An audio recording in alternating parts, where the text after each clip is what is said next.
Miracle news को YouTube पे subscribe करें और इंस्टाग्राम पे फॉलो करें। हमारे साथ मौजूद है दरगाह हज़रत सैयद शाह अबुल फ़ताह बंदगी बादशाह क़ादरी के सदरनशीन सैयद शाह अबुल फ़ताह बंदगी बादशाह क़ादरी अलमारूफ रियाज पाशा, साबिक़ रुकन रियासती हज कमेटी आंध्र प्रदेश व बानी ट्रस्टी मोहसिन इंसानियत trust.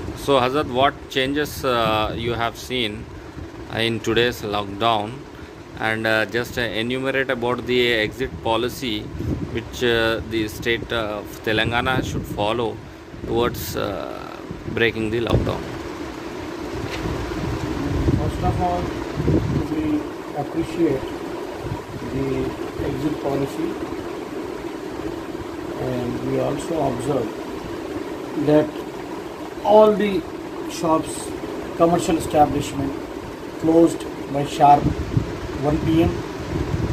and even traffic movement was totally zero by 2 p.m.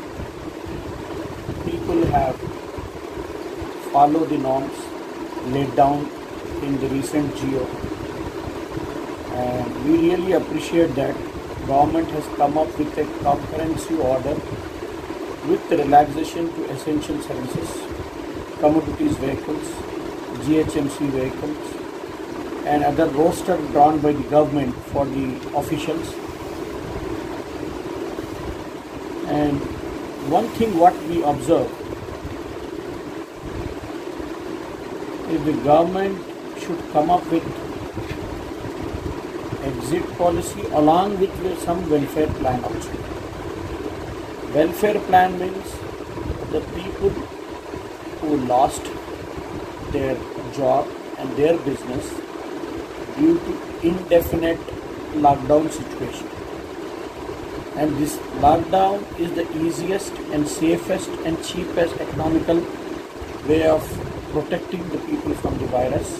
That is the only modus operandi available with the government, because providing ample medical infrastructure at this point is really difficult.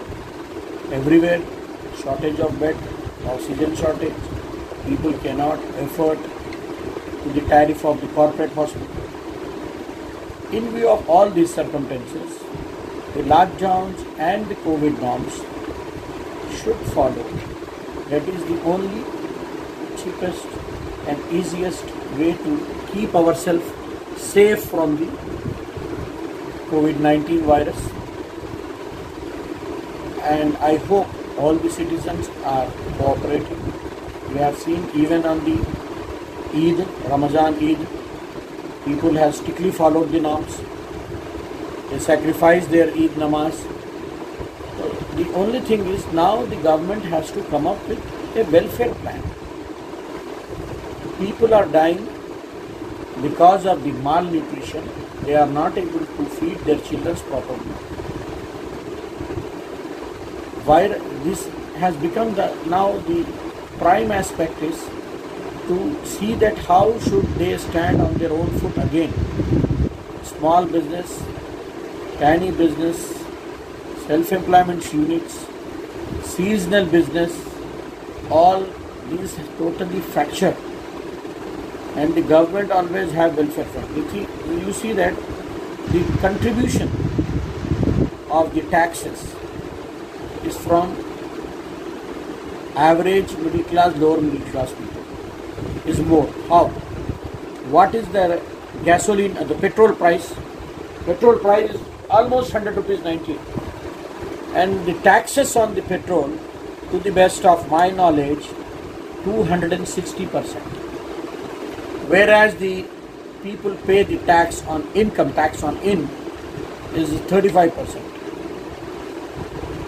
And the maximum tax for tax out, I mean expenditure, as we are paying in the form of GST, Swachh Bharat, CGST, these all taxes maximum 18%, 5 to 18%. But the public transport, the people, auto drivers and the vegetable vendors who are bringing the vegetable from the farm, they all are paying on diesel and petrol 260% to the government. So their contribution is more. So how to protect this sect of people. Government should come up with a beautiful exit plan along with welfare plans to rehab these people, and they should have Annapurna scheme. We really appreciate that. Apart from that, they have to reach to the localities and they should have some dry ration supply concept from the civil supplies department, and the rationing shops, the civil supply shops have to improve the inventory, and they should provide all form of grocery, not only rice and kerosene. They should come up with the all dry ration, and moreover the milk powder also. Dairy development has maybe excess inventory because of the guaranteed purchase of milk program from the farmers. So I pray the government and urge the Honorable Chief Minister to please look into the welfare plan of the anti-poverty sector. That will be more a need of the hour.